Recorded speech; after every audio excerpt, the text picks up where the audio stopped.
여호와께 감사하라. 그는 선하시며 그 인자하심이 영원함이로다. 신들 중에 뛰어난 하나님께 감사하라. 그 인자하심이 영원함이로다. 주들 중에 뛰어난 주께 감사하라. 그 인자하심이 영원함이로다. 아멘.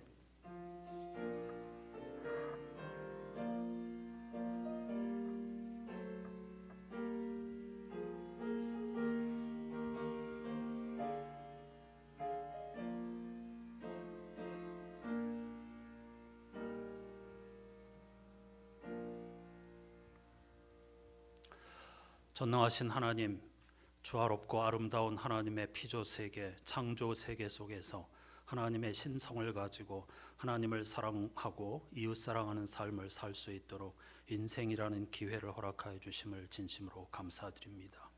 영원의 한 조각인 2025년 한 해를 살게 해주신 것 감사드립니다. 그 한 해 동안에 무엇을 먹을까 마실까 입을까에 집중하는 대신 2024년 25년 교회력에 따른 성서일과 표를 중심으로 하나님을 예배하면서 우리에게 주신 삶에 기쁨과 감사로 집중하며 살게 해주신 것을 또한 감사드립니다. 올해 추수감사주일을 맞이하였습니다. 감사절은 돌아보는 감사입니다. 지금까지 하나님이 함께해 주셨고 민수기의 고백처럼 아무도 우리를 돕지 않으시며 인생의 가장 낮은 바닥에 던져졌다고 생각할 그때도 하나님이 우리 아래에서 우리를 떠받치고 계셨다는 사실을 고백하는 마음으로 감사하는 우리들이 되게 해 주시옵소서. 이 감사가 30배, 60배, 100배의 열매를 맺으며 많은 이웃들에게 흘러가게 해 주시옵소서. 예수 그리스도의 이름으로 간절히 기원하옵나이다. 아멘.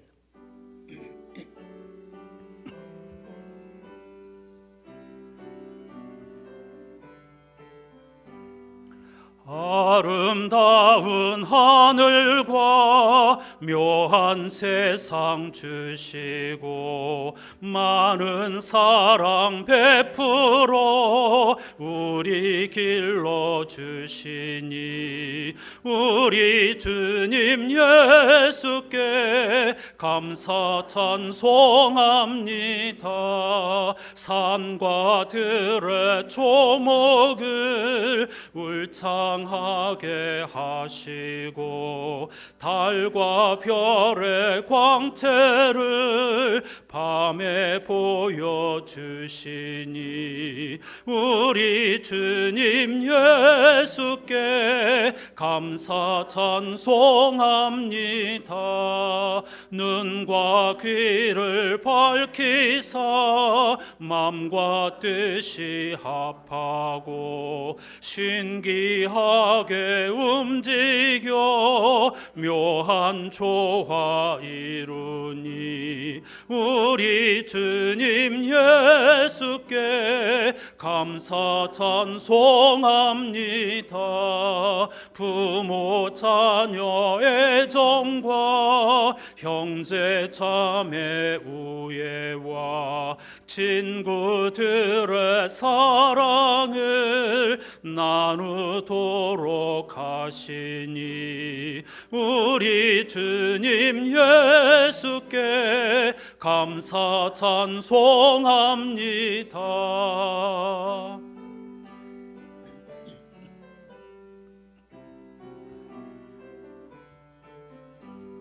거룩한 손 가지고 봉사하는 교회가 순결함과 사랑을 나누도록 하시니 우리 주님 예수께 감사 찬송합니다. 주는 인류 위하여 십자가에 달리사 땅의 평화 이루고 하늘 기쁨 주시니 우리 주님 예수께 감사 찬송합니다. 아멘. 자리에 앉으시기 바랍니다. 오늘 공동기도는 추수감사주일을 맞아서 시편 136편을 기도로 대신할 것인데요. 여러분은 매절 후렴 그 인자하심이 영원함이로다만 고백하시면 되겠습니다. 앞부분은 제가 읽겠습니다. 여호와께 감사하라. 그는 선하시며 신들 중에 뛰어난 하나님께 감사하라. 주들 중에 뛰어난 주께 감사하라. 홀로 큰 기이한 일들을 행하시는 이에게 감사하라. 지혜로 하늘을 지으신 이에게 감사하라. 땅을 물 위에 펴신 이에게 감사하라. 큰 빛들을 지으신 이에게 감사하라. 해로 낮을 주관하게 하신 이에게 감사하라. 달과 별들로 밤을 주관하게 하신 이에게 감사하라. 애굽의 장자를 치신 이에게 감사하라. 이스라엘을 그들 중에서 인도하여 내신 이에게 감사하라. 강한 손과 펴신 팔로 인도하여 내신 이에게 감사하라. 홍해를 가르신 이에게 감사하라. 이스라엘을 그 가운데로 통과하게 하신 이에게 감사하라. 바로와 그의 군대를 홍해에 엎드러뜨리신 이에게 감사하라. 그의 백성을 인도하여 광야를 통과하게 하신 이에게 감사하라. 큰 왕들을 치신 이에게 감사하라. 유명한 왕들을 죽이신 이에게 감사하라. 아모리인의 왕 시혼을 죽이신 이에게 감사하라. 바산 왕 옥을 죽이신 이에게 감사하라. 그들의 땅을 기업으로 주신 이에게 감사하라.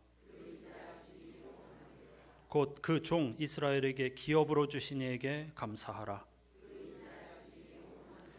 우리를 비천한 가운데에서도 기억해 주신 이에게 감사하라. 우리를 우리의 대적에게서 건지신 이에게 감사하라. 모든 육체에게 먹을 것을 주신 이에게 감사하라. 하늘의 하나님께 감사하라. 그 인자하심이 영원함이로다. 아멘. 이스라엘 백성들의 신앙 고백, 하나님의 창조의 은혜, 그리고 출애굽의 은혜, 광야 생활 가운데서 베풀어 주신 은혜를 되새김질하면서 순간마다 하나님이 함께해 주셨다는 사실을 감사하고 있죠. 오늘 우리들에게는 풍족한 삶의 형편 가운데에서 감사에 인색한 것이 아닌가, 침묵으로 기도하면서 삶의 방향을 감사 충만한 삶으로 돌이키게 해달라고 다 같이 침묵으로 기도하십시다.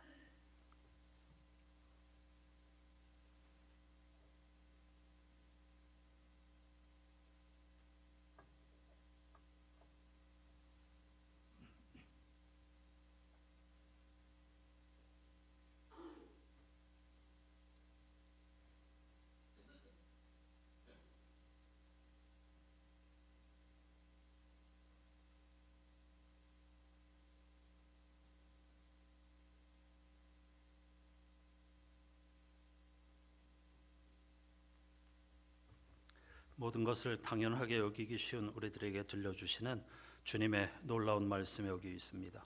슬퍼하는 사람은 복이 있다. 그들이 하나님이 그들을 위로하실 것이다. 아멘.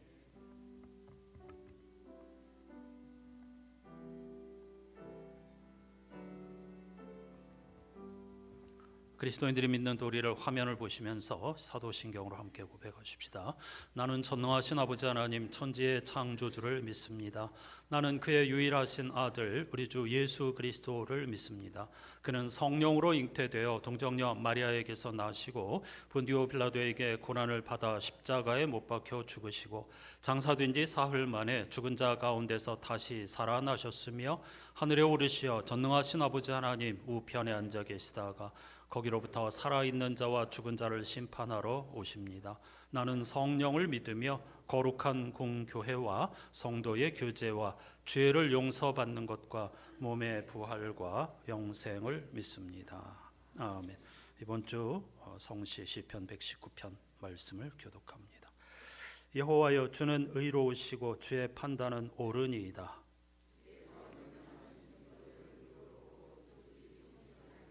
내 대적들이 주의 말씀을 잊어버렸으므로 내 열정이 나를 삼켰나이다.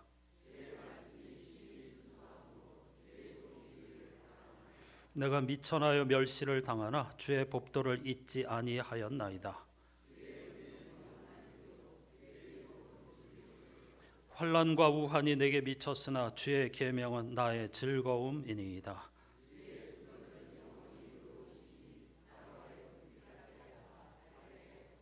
아멘. 감사를 주제로 하는 찬양을 함께 하십시다.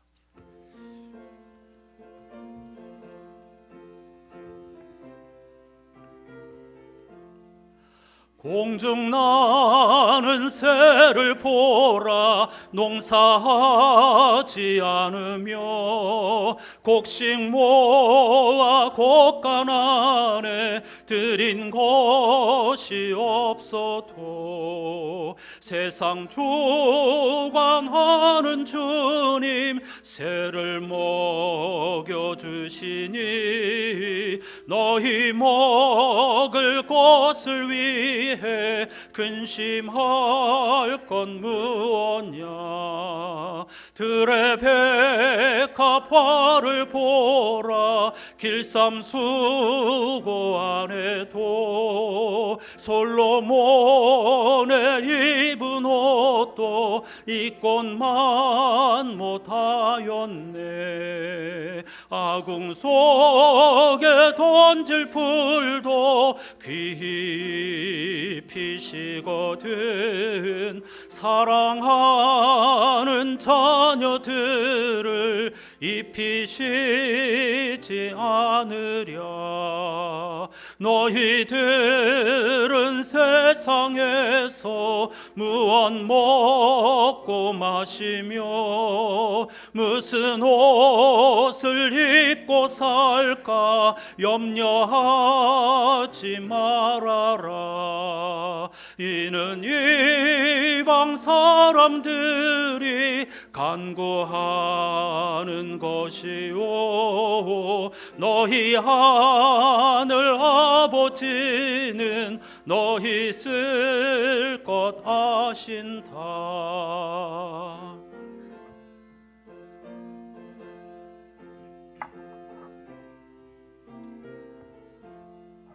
너는 먼저 주의 나라 그의 의를 구하면 하나님이 모든 것을 너희에게 주시리. 내일 일을 위하여서 아무 염려 말지니 내일 염려하지 말라. 오늘 고생 족하다.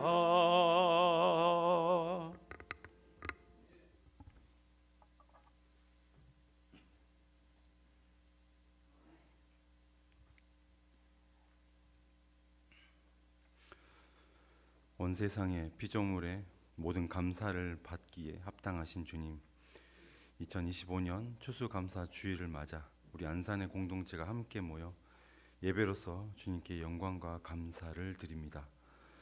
추운 겨울 시작되었던 2025년의 첫 예배로부터 지금까지 43번의 주일 예배를 드리는 동안 주님께서 우리에게 베풀어 주신 은혜를 생각해 봅니다. 특히 대한민국은 계엄이라는 국가적 위기를 보며 공동체에서 대표가 되는 사람이 얼마나 큰 힘을 가지고 있는지 또 얼마나 중요한 자리인지를 확인할 수 있는 시기였습니다.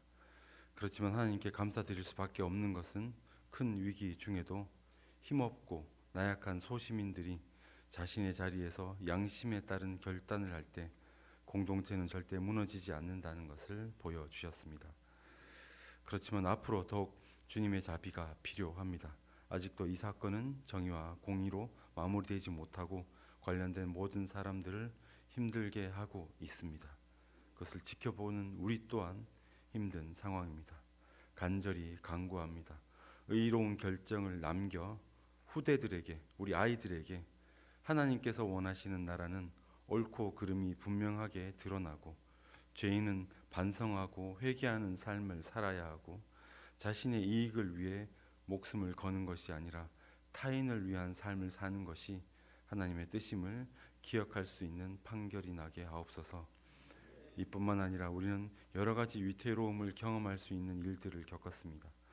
대형 산불로 인해 삶의 터전을 잃어버린 사람들, 폭염으로 인해 한 해 농사를 날려버린 농민들, 불공평한 국제 무역 질서 때문에 분노하는 사람들, 이렇게 살아가는 토대가 무너질까 염려하고 돈 때문에 나의 가정이 지키지 못할까 염려하고 나의 자녀들이 불평등한 대우를 받을까 염려한다면, 그리고 여기에만 머물러 있다면 이것이야말로 예수님께서 말씀하셨던 무엇을 먹을까 무엇을 입을까를 염려하며 이 땅만 바라보며 살아가는 삶일 것입니다. 오늘 추수감사주일에 주님께 드리는 이 예물이 예수님을 모르는 사람들이 자랑하는 것으로 예물을 드리지 않기를 소망합니다.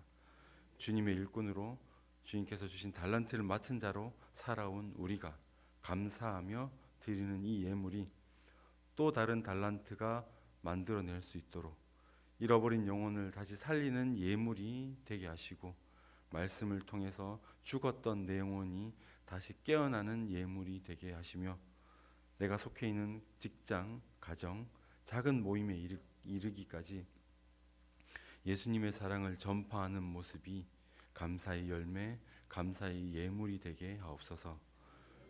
거룩한 마음으로 드리는 이 예배 이후에도 소소한 음식을 함께 나누는 식사 자리와 세대와 성별을 넘어 하나 되기 위한 어울림 한마당도 준비되어 있습니다. 이 시간을 통해서 우리가 한 하나님을 믿으며 하나 되게 하심을 감사하며 서로의 온정을 경험하는 시간이 되게 하옵소서. 제한자인 우리에게 아무런 대가 없이 자신의 몸을 던져 구원을 베푸신 예수 그리스도 이름으로 기도드립니다. 아멘.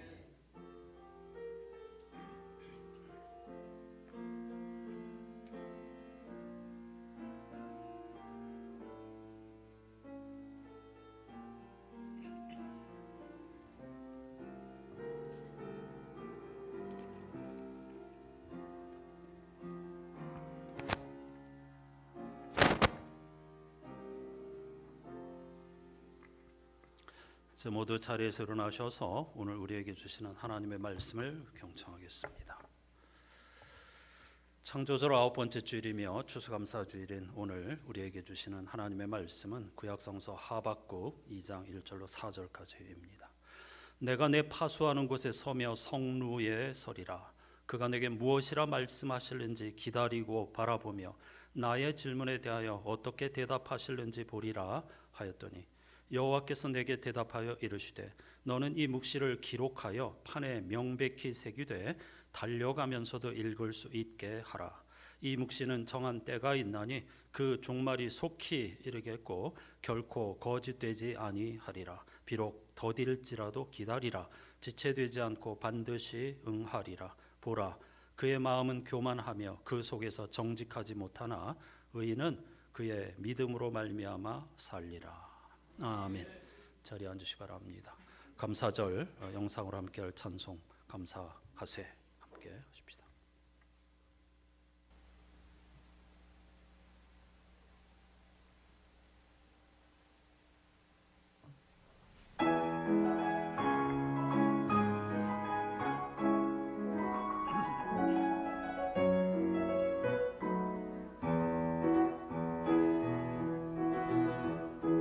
산천의 신비한 꽃들 영광을 다 그리며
순간이 은혜의 때 구원의 날이기에 언제나 우리의 일용할 양식은 감사가 되어야 하겠지만은 추수감사절인 오늘 하루만이라도 영혼 깊은 곳에서 우러나오는 감사로 하나님께 영광 올려드리시는 날이 될 수 있기를 주님의 이름으로 축복합니다.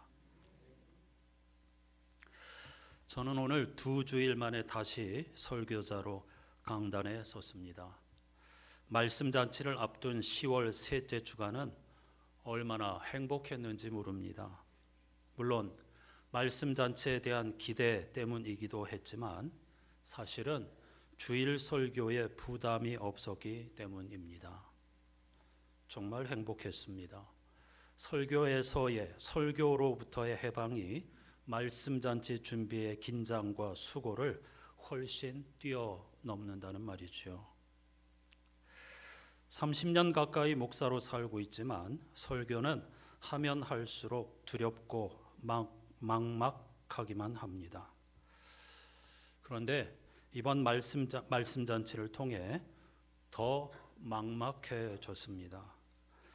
송민원 목사님의 공부와 또 설교를 들으면서 얼마나 더 읽고 얼마나 더 쓰고 얼마나 더 공부해야 할지 점점 더 멀어지기만 하는 것 같습니다. 그래서 한없이 막막해졌습니다.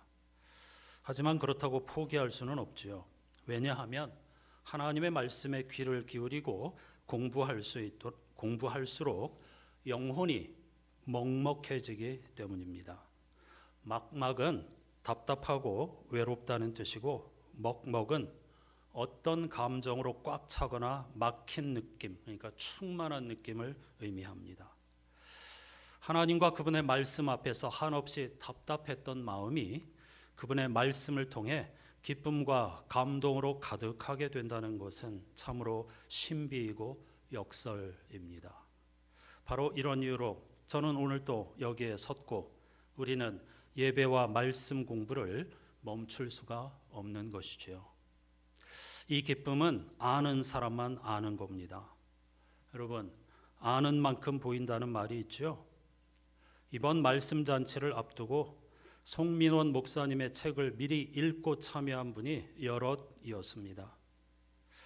이번에 송 목사님은 히브리어의 시간이라는 책을 중심으로 말씀을 전했는데 그 책을 미리 읽은 분들은 말씀 잔치 설교 시간이 지루하고 재미없었을까요?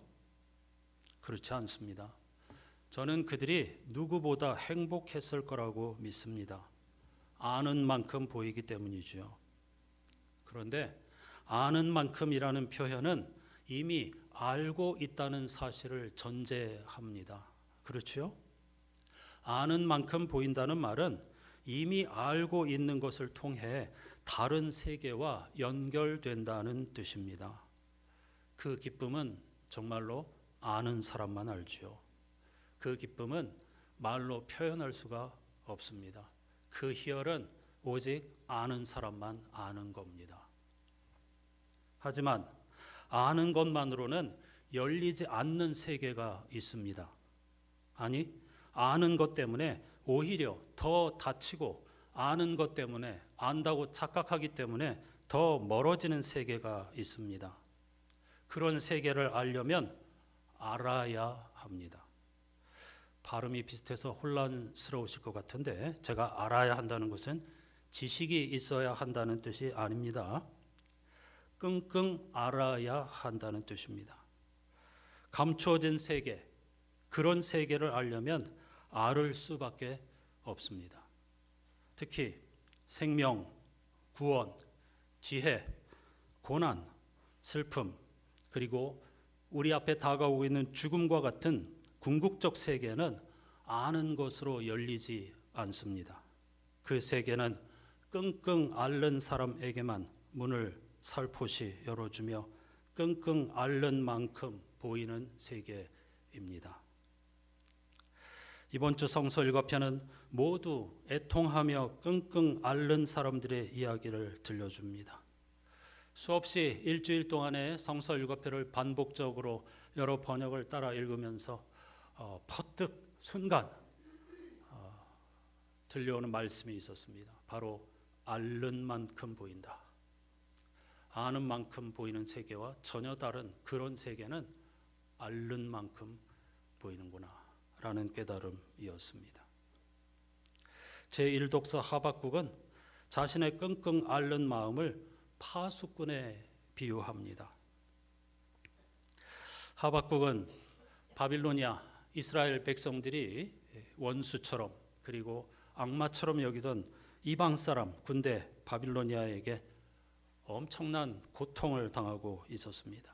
그런데 그들이 아는 하나님은 그런 악의 세력을 반드시 심판하시는 하나님이었습니다. 그들이 하나님은 선하시다라고 할 때는 착하다는 뜻이 아니고 악에 대해서 심판하시는 분, 옳게 올바르게 살기 위해서 애쓰는 끙끙 앓는 사람에게 반드시 부와 권력과 그리고 엄청난 축복을 주시는 분이 선하신 하나님이라는 뜻이었습니다. 그런데 하나님께서 꼼짝도 하지 않으시는 겁니다. 심지어 이방 사람들이 그들을 무릎 꿇리고 있는데도 말이죠. 그래서 그는 이렇게 탄식합니다. 주님은 옛날부터 계시지 않으셨습니까? 나의 거룩하신 주님, 주님은 우리를 심판하시려고 바빌로니아를 일으키셨습니다. 반석이신 주님께서 우리를 벌하시려고 그를 채찍으로 삼으셨습니다. 주님은 악을 보시고 참지 못하시며 패역을 보고 그냥 계시지 못하시는 분입니다. 그런데 어찌하여 악한 민족이 착한 백성을 삼켜도 조용히만 계십니까? 라고 하나님 앞에 엎드려 끙끙 앓았습니다. 2장 1절 이하에서는 이런 내 질문에 하나님께서는 무엇라고 대답하실까? 나는 마음의 준비를 단단히 하고서 망루에 올라 지평선을 살펴보련다. 하나님이 무엇라고 대답하실지, 내 불평에 뭐라고 말씀하실지 기다려 보련다 라고 자신의 그 애통하며 끙끙 앓는 마음을 파수꾼에 비유하고 있습니다. 그러자 하나님께서 불현듯 어떤 깨달음을 주셨습니다. 그것을 성서 기자는 하나님의 들려주신 음성이라고 말하고 있죠. 이렇게 말씀하셨답니다. 이것을 기록하여라. 지금 너 내 눈에 보이는 것을 기록하여라. 뛰어가는 사람도 읽을 수 있도록 커다랗고 두꺼운 글자로 써라. 이 환상, 이 메시지는 앞으로 올 일을 가리키는 증언이다. 이 일은 빨리 당도하고 싶어 지금 뛰어오는 중이다. 메시지 성서 번역이 매우 역동적이죠. 하나님의 일, 하나님의 섭리, 완성에 대한 구원, 생명 완성에 대한 하나님의 일은 빨리 당도하고 싶어서 지금 뛰어오고 있는 중이다. 그러나 우리 눈에는 꼼짝도 하지 않는 것처럼 보이죠. 하박국의 눈에 그렇게 보였듯이 말이죠. 창조의 완성, 이 멸망해가는 환경과 지구의 참상, 여전히 전쟁과 폭력과 폐허로 가득한 이 세상 속에 하나님은 과연 무엇을 하고 계실까? 정말 하나님이 살아계시는 걸까? 이런 질문 앞에서 그렇게 의심하는 사람 모두가 다 달려가면서도 읽을 수 있도록 크고 두꺼운 글자로 하나님의 말씀, 하나님의 약속은 빨리 도착하고 싶어서 지금 맹렬히 뛰어오는 중이다 라고 기록하라는 겁니다. 거짓말이 아니다. 더디 오는 것처럼 보여도 기다려라. 지금 오고 있는 중이다. 보이지 않아도 오고 있는 중이다. 반드시 제때에 도착할 것이다 라고 말이죠. 그래서 하나님은 대부분의 사람들이 이런 하나님의 약속을 비웃지만 업신여기지만 그러나 하나님을 신뢰하는 사람은 그것을 의인이라고 표현하고 있습니다. 흠없는 사람이 아니죠. 하나님 한 분만을 신뢰하는 사람은 그 신실함으로 생명을 얻게 되리라 라고 말씀하고 계신 것이죠. 성시 시편 119편은 두 주 전에도 말씀드렸지만은 히브리어 알파벳입니다. 여기에 역시 저는 한 주간 동안 이 말씀에 도전해 볼까 하다가 이번에는 제가 좀 지쳐 있는 상태였기 때문에 여기에 집중하지 못하고 네 가지 말씀 모두를 조금씩 다루게 되었습니다. 시편 119편의 지혜자는 하나님의 정의에 대한 갈망으로 끙끙 앓고 있습니다. 시편 119편이 무려 176절에 이르는 히브리어 알파벳이지만 그렇다고 해서 기승전결이 없는 것이 아니라고 했죠. 그러니까 더 놀라운 것입니다. 알파벳 순서를 따라 시를 썼지만 그럼에도 불구하고 그 8절마다 흐르는 주제가 있습니다. 이번 주 성시에 포함된 그 8절은 하나님의 정의에 대한 갈망입니다. 하나님 말씀에서 하나님이 정의와 공의를 사랑하신다고 했는데 하박국처럼 이 땅에서 실현되지 않는 하나님의 정의와 공의, 사람들이 업신여기고 비웃는 하나님의 정의와 공의가 반드시 이루어지기를 갈망하고 그리고 그렇게 되리라고 믿는 시편 제자의 찬송이 한 땀 한 땀 피로 술을 놓듯 이 8절 안에 오롯이 담겨 있는 것이죠. 그런가 하면 제2독서 데살로니가 후서 1장은 하나님의 영광에 이르기를 원하는 사도 바울의 간절한 열망을 우리에게 들려줍니다. 바울뿐만 아니라 모든 성도들이 하나님의 영광에 이르기를 원하는 바울의 그 간절한 갈망이지요. 성서 일과표 데살로니가 후서 1장 가운데에서 11절과 12절 말씀을 함께 읽어보겠습니다. 뒷페이지 보시고요. 데살로니가 후서 가운데에서 11절과 12절 말씀을 한 목소리로 읽어보십시다. 그러므로 우리가 언제나 여러분을 위하여 기도합니다. 그것은 우리 하나님께서 여러분을 그의 부르심에 합당한 사람이 되게 해주시며 또 그의 능력으로 모든 선한 뜻과 믿음의 행위를 완성해 주시기를 비는 것입니다. 이렇게 해서 우리 하나님과 주 예수 그리스도의 은혜로 우리 주 예수의 이름이 여러분에게서 영광을 받고 여러분도 그리스도 안에서 영광을 받게 하려는 것입니다. 놀라운 말씀입니다. 우리가 하나님께서 우리를 부르심에 합당한 사람, 이번 말씀잔치 주제에 따르면 제사장, 만인 제사장으로서의 사명을 감당하고 창조와 믿음과 생명, 구원, 완성을 위해서 빌고 있는데 그 완성의 순간을 하나님의 영광에 참여하는 것이라고 노래하고 있습니다. 이것이 저와 여러분의 갈망이 될 수 있기를 주님의 이름으로 축복합니다. 그리고 복음서 본문은 온전함에 이르기 위한 삭개오의 갈망을 보여줍니다. 삭개오는 세관장이며 부자였지만 허무에 시달렸던 것 같습니다.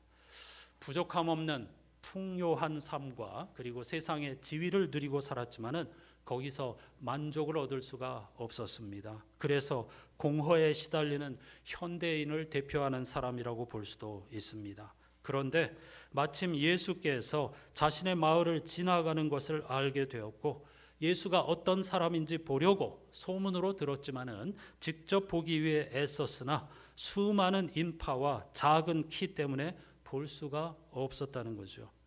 하지만 삭개오는 포기하지 않고 어떻게든 예수를 보려고 그가 지날 길로 먼저 달려가서 뽕나무에 올라갔다는 겁니다. 끙끙 앓는 마음입니다. 누가복음 19장에서 보다는 눈으로 보는 것, 감상하는 것을 의미하지 않습니다. 삭개오가 예수를 보려고 했다는 것은 예수가 도대체 누구인지, 그가 어떤 분이신지, 그가 무엇을 가르치시는지 알고 배우기 위해, 이해하기 위해 몸부림을 쳤다는 뜻입니다. 끙끙 앓았다는 뜻입니다. 예수께서 삭개오에게 말씀하셨죠. 오늘 구원이 이 집에 이르렀다. 이 사람도 아브라함의 자손이다. 인자는 잃은 것을 찾아 구원하러 왔다라고 말이죠. 여러분, 이 말씀은 하박국의 의인은 오직 믿음으로 살리라와 똑같은 신약성서 버전이라고 할 수 있습니다. 여기서 말하는 삭개오에게 임한 구원은 죽어서 천국 가는 것을 의미하지 않습니다. 그런 의미가 전혀 아닙니다. 인자가 잃어버린 것을 찾아 구원하러 왔다는 것은 분리된 것, 완전히 파괴된 것, 멸망한 것, 죽어버린 것, 죽음과 같은 것들을 회복하기 위해 오셨다는 뜻입니다. 따라서 예수 그리스도의 이 말씀은 삭개오의 끙끙 앓는 갈망과 열정이 그의 온전함으로, 그를 온전함으로 이끄는 출발점이 되었다는 뜻입니다. 저 역시 지금까지 성서의 세계, 그리고 찬송의 세계, 기도의 세계를 알기 위해 매일 끙끙 앓아왔습니다.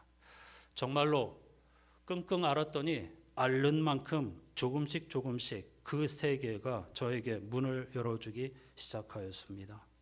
2주 전에도 자세히 예를 들어드렸지만은 히브리 알파벳 시도 그 중에 하나입니다.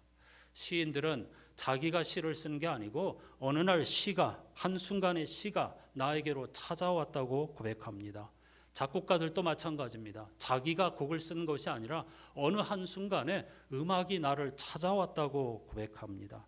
그것이 무슨 말인지 저는 얼핏 알 것 같습니다. 알파벳 C에 대한 해석도 수많은 책과 히브리어 원문과 다양한 성서 번역을 보고 우리말 사전을 들고 씨름하였더니 조금씩 그 의미를 우리말로 풀어낼 수 있게 되었습니다. 찬송가도 마찬가지입니다. 그냥 익숙한 찬송이니까 부르면 되겠지만 그렇게 하지 않습니다. 일일이 이 찬송의 가사는 무엇인가를 끙끙 앓으면서 들여다보았더니 조금씩 알게 되었습니다. 290장 우리는 주님을 늘 배반하나의 후렴도 그렇습니다. 우리말로 그 찬송가의 후렴은 주 널 위해 비네, 주 널 위해 비네, 주 널 위해 비네 이렇게 되어 있습니다.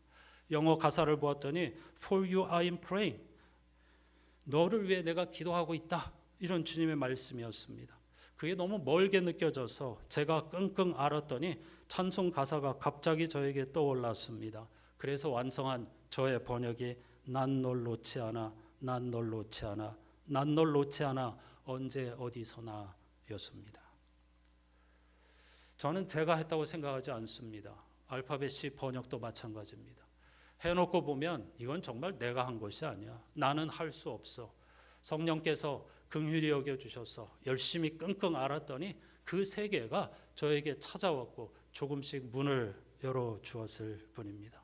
그때 그 기쁨과 감격은 죽음과도 바꿀 수 없을 만큼 강렬하고 행복합니다. 여러분도 그런 세계에 끙끙 알아보시기를 바랍니다. 감사도 그렇습니다. 당연히 여기는 자에게 감사란 멀리 달아날 수밖에 없습니다. 감사, 얼마나 귀하고 아름다운 단어입니까? 이스라엘 백성들, 우리의 추수감사절은 이스라엘 백성들로 치면 초막절 혹은 장막절이라고 부르는 3대 절기 가운데 하나. 시즌은 똑같습니다. 모든 곡식과 과실을 다 추수한 다음에 돌아보면서 하나님 앞에 드리는 감사인데 왜 그것을 이스라엘 백성들은 초막절 혹은 장막절이라고 부르느냐? 오늘 여기에 모형이 있습니다.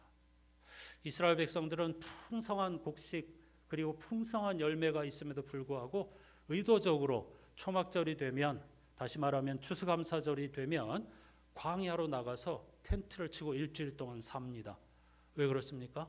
어려웠던 시절, 광야 40년 동안에 하나님께서 우리에게 어떤 은혜를 베풀어 주셨던가, 그걸 잊지 않기 위한 몸부림으로 지금도 광야로 나가지 못하면은 집 앞 골목에 텐트를 치고 마당이라도 텐트를 치고 중간에 뚫려 있는 공간으로 하늘의 별을 보면서 하나님의 불기둥과 구름기둥의 인도를 떠올리면서 이 감사, 하나님의 은총을 절대 잊지 말아야지, 여기에 우리의 삶이 걸려 있다는 사실을 놓치지 않기 위하여서 끙끙 앓며 몸부림을 치는 것이죠.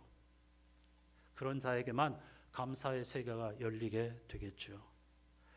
이러한 갈망은 우리 교회 감사주일 루틴, 함께 나누는 오병이어의 목적과도 깊이 연결되어 있습니다. 네 권의 복음서가 모두 오병이어 이야기를 전한다는 것은 그만큼 중요하다는 의미입니다. 이른바 예수 그리스도의 이적 가운데에서 마태, 마가, 누가, 요한 네 복음서가 모두 기록하고 있는 것은 유일하게 오병이어 사건밖에 없습니다. 그만큼 중요하다는 뜻이죠. 예수께서 어느 날 자신을 따르는 무리들에게 하나님 나라의 기쁜 소식을 전하고 병자를 고쳐주셨습니다. 저녁이 되자 제자들은 여기는 빈들이고 날이 저물어가니 마을로 가서 사 먹게 하자고 했습니다. 그런데 주님은 놀랍게도 제자들을 향하여서 너희가 먹을 것을 주라고 하셨습니다. 너희가 먹을 것을 주어라. 모두가 어이없어하고 불가능하다고 생각할 때 예수께서는 한 아이가 갖고 있던 5 조각의 빵과 물고기 2마리를 가지고 무리를 배불리 먹이셨다는 것이죠. 주님은 그 보잘것없는 것을 들어 하나님께 감사 기도하시고 하나씩 떼어서 무리들에게 나누어 주셨습니다. 많은 것이 필요한 것이 아닙니다. 음식이 부족한 것이 아니라 마음과 의지가 부족한 것입니다. 안 된다고, 불가능하다고 여기는 생각이 정작 걸림돌입니다. 오병이어 나눔도 마찬가지입니다. 마음만 있으면 가능합니다. 감사하는 마음, 한 사람이라도 함께 기쁨을 나누고 섬기겠다는 마음만 있으면 가능합니다. 많은 음식을 필요로 하는 것이 아닙니다. 현대사회에서 만들어 오느냐 사오느냐는 전혀 중요한 것이 아닙니다. 감사한 마음으로 서로 섬기고 나누기 위해 작은 조각을 나누시기만 하면, 그럴 마음만 있으면 되는 겁니다. 그러면 주님이 하시는 것입니다. 왜 여러분들이 하시려고 합니까? 가장 큰 걸림돌은 안 된다는 생각입니다. 그러면 주님도 하실 수가 없습니다. 혹시라도 안 된다고 말하고 싶을 때 너희가 먹을 것을 주어라고 하신 주님의 말씀을 기억하십시오. 혹시라도 작은 조각을 기쁨으로 나누는 분들에게 그것으로 무엇을 하겠느냐고, 무엇이 되겠느냐고 훈계하고 싶을 때 너희가 먹을 것을 주어라라고 하신 예수님의 말씀을 기억하십시오.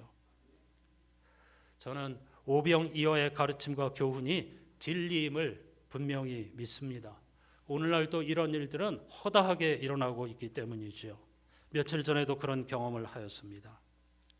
우리 교회는 말씀잔치 강사 목사님께 큰 교회들처럼 사례를 충분히 드리지 못합니다.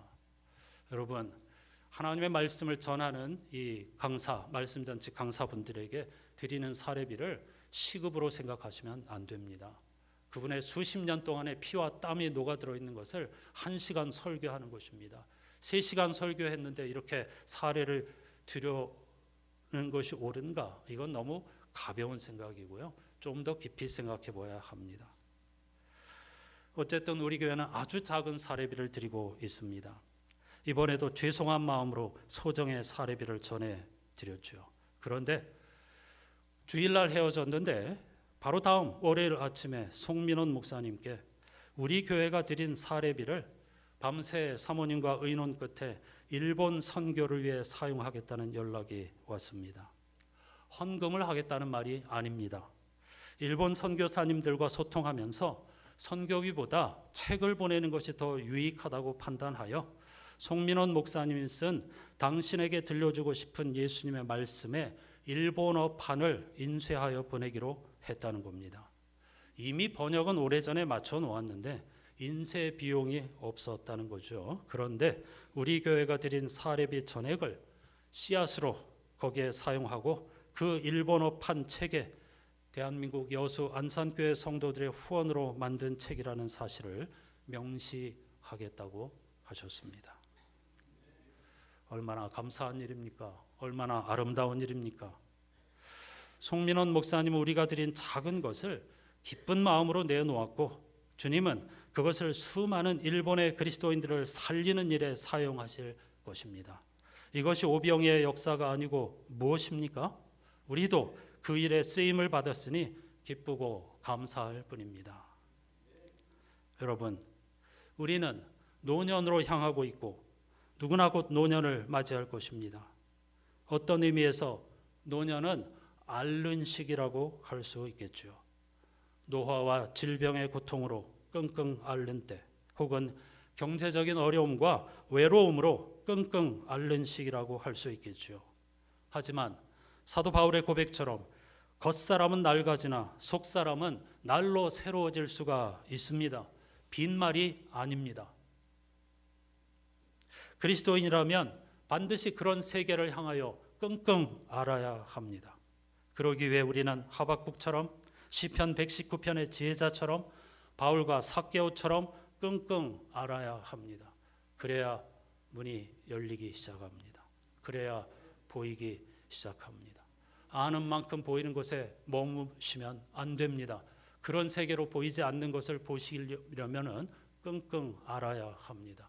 앓는 만큼 보이게 될 것입니다. 노년으로 향할수록 무엇과 씨름해야 할까요? 우리에게는 사실 끙끙 앓아야 할 중요한 궁극적인 주제들이 있습니다. 바로 늙음, 죽음, 구원과 같은 세계가 그것입니다. 이것들은 미지의 세계이기에 아는 것으로, 알고 있는 것으로 해결할 수가 없습니다. 끙끙 앓아야 합니다. 앓는 만큼 보일 것입니다. 올해 마지막 2달 주보에 소개할 도서는 김주련 선생님의 약함을 돌보는 단어들입니다.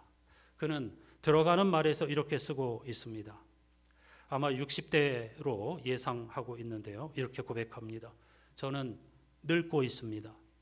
몸의 움직임이 더디고 머뭇머뭇해지면서 자칫 마음까지 위축되지 않도록 경계하며 신앙의 동사들을 생각해 보았습니다. 동사를 우리말로는 움직시라고 하는데 몸의 움직임이 힘들어질 때에 신앙의 움직임은 오히려 유연하게 흐를 수 있겠다는 생각이 들었기 때문입니다. 그러고 보면 뛰다, 놀다와 같은 몸의 움직시를 좀 더 자유롭게 사용할 수 있었던 50대까지는 신앙에 관해서는 거의 이름씨, 명사만 외우며 살지 않았나 싶습니다. 믿음, 소망, 사랑과 같은 완성형 이름씨들을 입으로 말할수록 마치 제 것이 된 양 오해하며 살았습니다. 하지만 이 이름씨들은 행하다, 견디다, 수고하다와 같은 실천의 움직시가 따라 붙어야만 제 이름값을 할 수 있습니다. 신앙은 하나의 이름씨로 제자리에 멈춰 있지 않고 다양한 움직시로 여기저기 흘러가야 하는 생명력이기 때문입니다.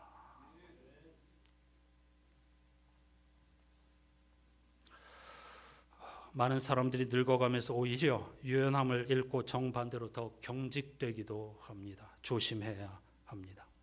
신앙의 명사에 머물러 있을 것이 아니라 진정 신앙의 동사를 실천하면서 늙어가고 죽음을 맞이하는 우리들이 되어야 하겠죠. 성찬 예식 오병이어의 의미와 같습니다. 주님께서 당신의 몸을 떼어 나눠주시면서 당신의 피를 흘려 나눠주시면서 우리에게 진정 끙끙 앓아야 할 세계로 우리를 초대하고 계십니다. 함께 참여하십시다. 592장 찬송 1절을 부르시면서 먼저 받으시기를 바랍니다.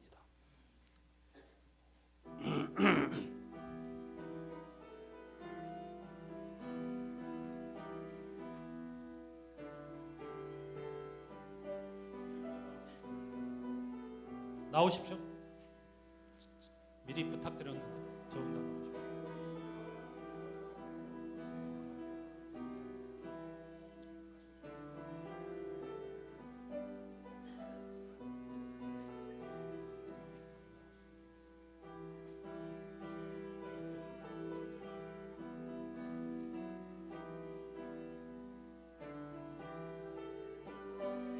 처음부터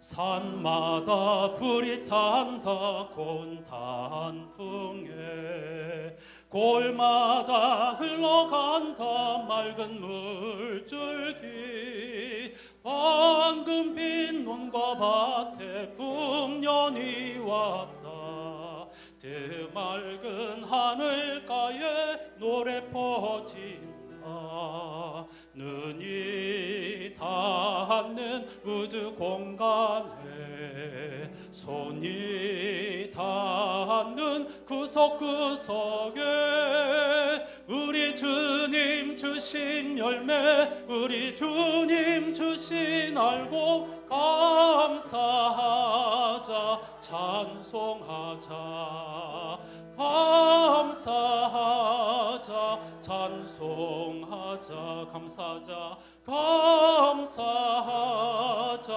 찬송하자 감사하자 찬송하자. 오른손으로 드시고요.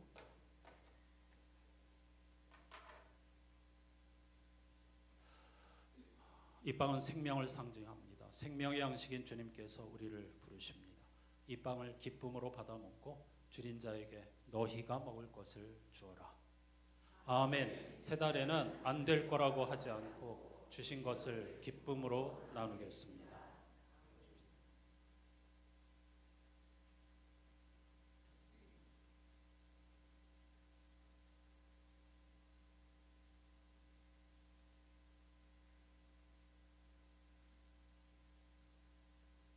성찬식에 매달 문답하는 것은 굉장히 중요한 것입니다. 이 의미를 생각하시면서 참여하시기를 다시 한번 부탁드립니다. 잔을 받으시기만 하십시오.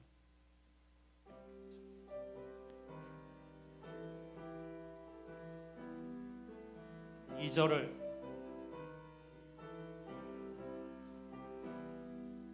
씨 뿌린 논밭마다 기름 고이고 심겨진 과원마다 열매 맺으리. 비바람 고운 햇빛 주님 선물로 가까운 손길마다 복이 넘친다.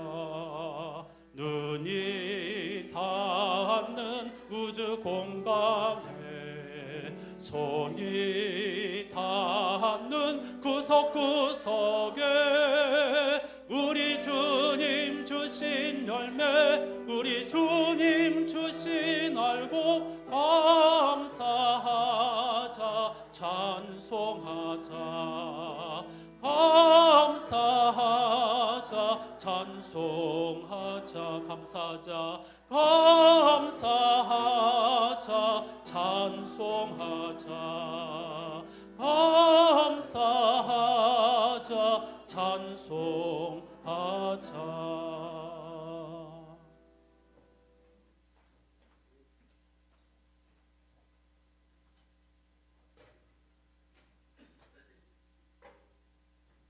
못 받으신 분 없으시죠?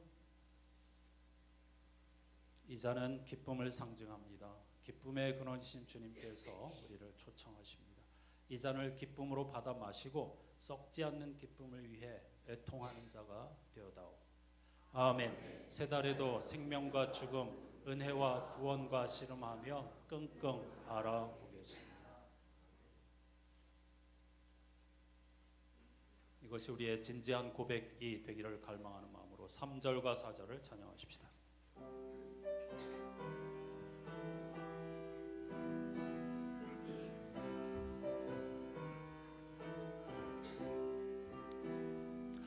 이른 봄 갈고 해친 귀한 논밭에 그 쓸땀 흘려 적신 착한 농부는 풍성한 추수 때에 상 받으리라. 약속하는 종으로 기름지리라. 눈이 닿는 우주 공간에 손이 닿는 구석구석에 우리 주님 주신 열매, 우리 주님 주신 알곡 감사하자, 찬송하자, 감사하자, 찬송하자.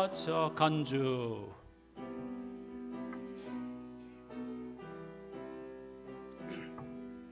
말씀에 굳게 서서 씨를 뿌리면 날마다 단비 내려 가꿔 주시리.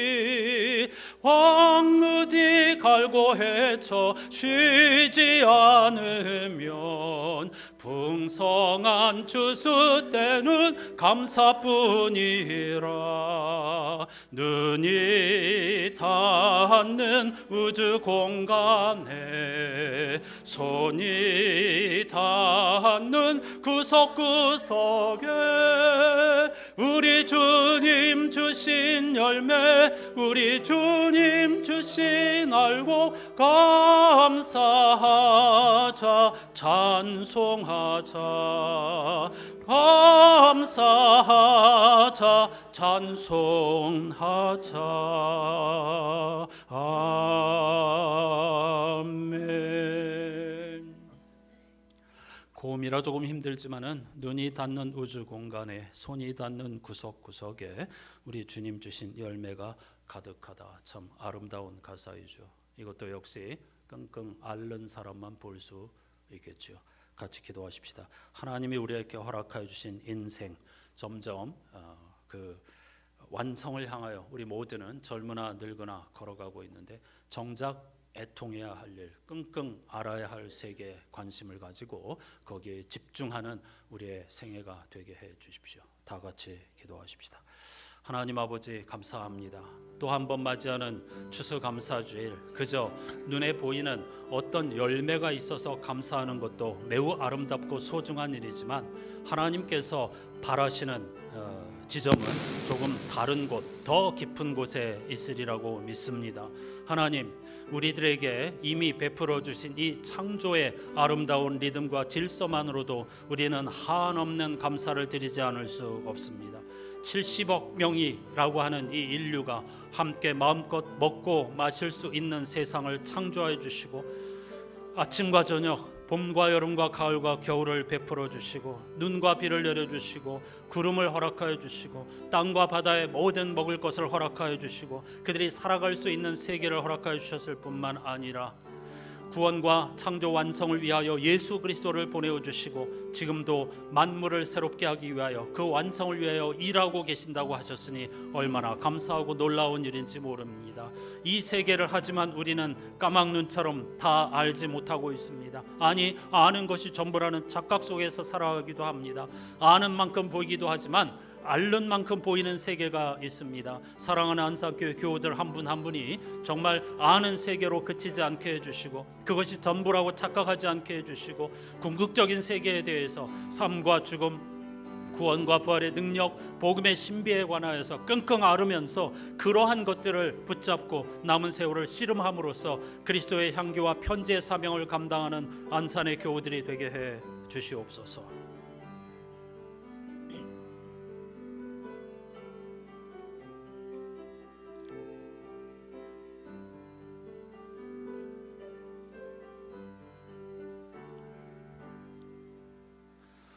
하나님 참 감사합니다.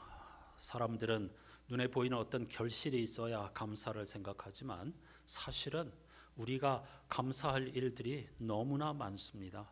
하나님이 아름답게 질서 있게 조화롭게 창조해 주신 창조의 리듬 하나만으로도 만일 그 리듬 가운데 하나만 어그러져도 우리는 더 이상 생존할 수가 없습니다. 그럼에도 불구하고 전쟁과 피를 흘리면서 하나님이 아름답게 창조하신 세상을 망가뜨리고 또 한없는 욕망으로 말미암아 이 세상을 깨뜨리는 우리를 용서해 주시옵소서. 하나님은 그런 우리들을 차마 도저히 보기 어려워 독생자 예수 그리스도를 우리에게 보내주셔서 온전케 하여 주셨습니다. 주님을 신뢰하는 이들 깨어지고 조각난 상처가 주님의 놀라운 은총과 섭리 안에서 하나의 멋진 작품, 하나님의 하나하나의 시가 된다는 사도 바울의 고백이 우리들의 고백이 되게 해 주시옵소서. 그래서 넘치는 하나님의 은혜, 지금까지 지내온 것이 하나부터 열까지 알파부터 오메가까지 하나님의 은혜였음을 고백하는 안산의 교우들이 되게 해 주시옵소서. 이 은혜를 땅끝까지 나누고 베풀고 전하는 주님의 향기와 편지가 되게 해 주시옵소서. 지금까지 지내온 주님의 크신 은혜를 감사하며 드리는 우리의 진실한 예물과 예배를 받아 주시옵소서. 예수 그리스도의 이름으로 간절히 기도하옵나이다. 아멘.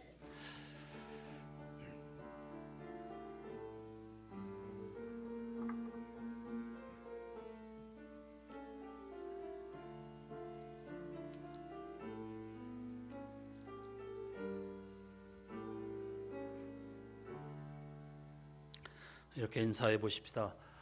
주님을 알기 위해 끙끙 알아봅시다. 바울의 고백대로 이런 우리의 특성이 아니라고 하면 그리스도인들은 세상에서 가장 불쌍한 사람들이라고 했죠. 먹을 것, 마실 것, 입을 것이 아니라 이런 궁극적인 세계에 관하여서 애통하는 자가 될 수 있기를 다시 한번 주님의 이름으로 축복합니다. 추수감사절 기쁜 마음으로 우리 양혜룡 장로님과 손녀 양서윤 어린이가 하나님 찬양하시겠습니다.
우리 소윤이가 드럼을 시작한 지 2개월 됐습니다.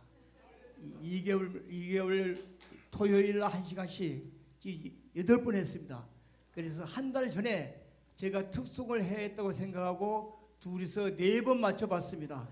이번에는 좀 부족했지만은 앞으로 열심히 하겠습니다. 우리 서윤을 위해서 응원 많이 해주시기 바랍니다. 감사합니다. 네, 고맙습니다. 내년 추수감사절 때는 우진 씨가 함께해서 3대가 하십시오.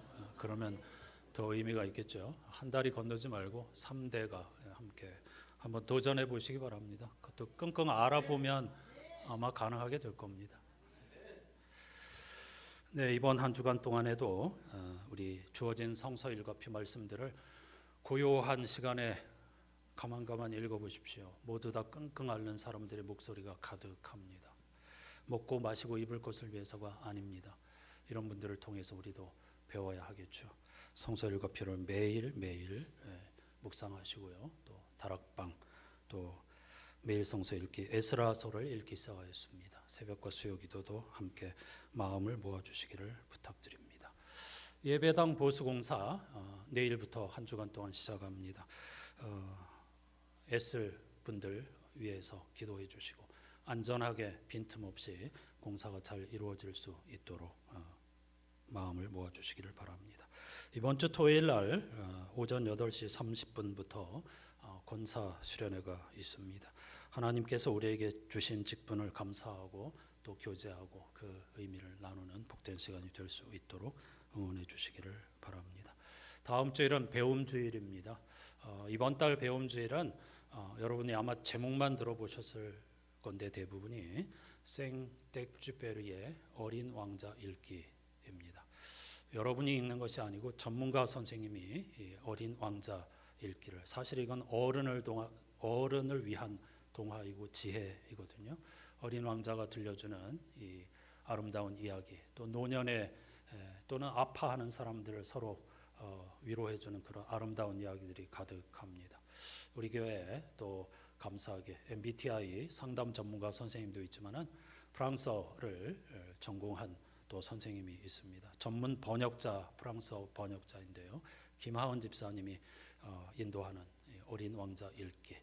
그저 편안한 마음으로 함께 오셔서 듣고 생각하시고 그리고 즐기시면 됩니다. 많은 참여를 부탁드리고요. 지난달 배움질 MBTI 성격 유형 이해에 참여하셨던 분들은 그 자료를 받아가시기 바랍니다. 그게 그 서로를 이해하기 위한 목적이 더 컸습니다. 사실은 내 유형이 아니라 저 사람은 왜 저렇게 목소리가 크지? 저 사람은 왜 이렇게 급하지? 뭐 등등 이런 상대방의 그 살아온 삶의 과정이라든가 성격 이런 것이 이런 이유가 있었구나. 에너지가 밖으로 흐르기 때문이구나. 아니면 안으로 흐르기 때문이구나.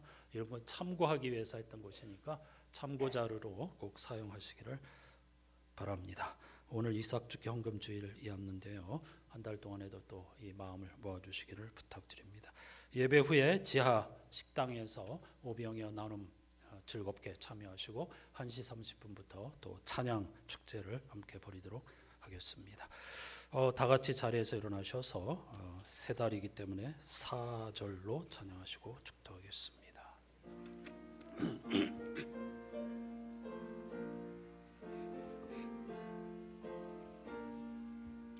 어려운 시험 당해도 주 너를 지키리. 구주의 품에 거하라. 주 너를 지키리. 주 너를 지키리. 아무 때나 어디서나 주 너를 지키리. 늘 지켜주시리. 주 너를 지키리. 아무 때나 어디서나 주 너를 지키리. 늘 지켜주시리.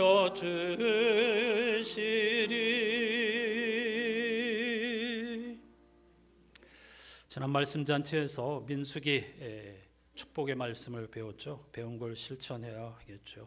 우리 교회도 오늘부터 축도 전에 그 말씀을 낭독하고 축도하겠습니다. 매주 핵심 구절을 제가 읽은 다음에 축도했는데요. 대신 오늘부터는 민수기 축복문을 읽고 축도하도록 하겠습니다. 하나님께서 여러분에게 복을 내리시고 여러분을 지켜주시기를, 하나님께서 여러분에게 미소 지으시고 은혜 베푸시기를, 하나님께서 여러분의 얼굴에서 눈을 떼지 않으시고 여러분을 형통케 해주시기를 빕니다.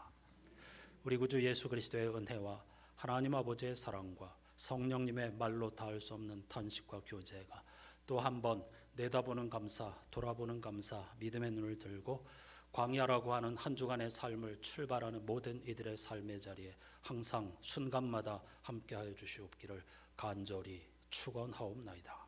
아멘.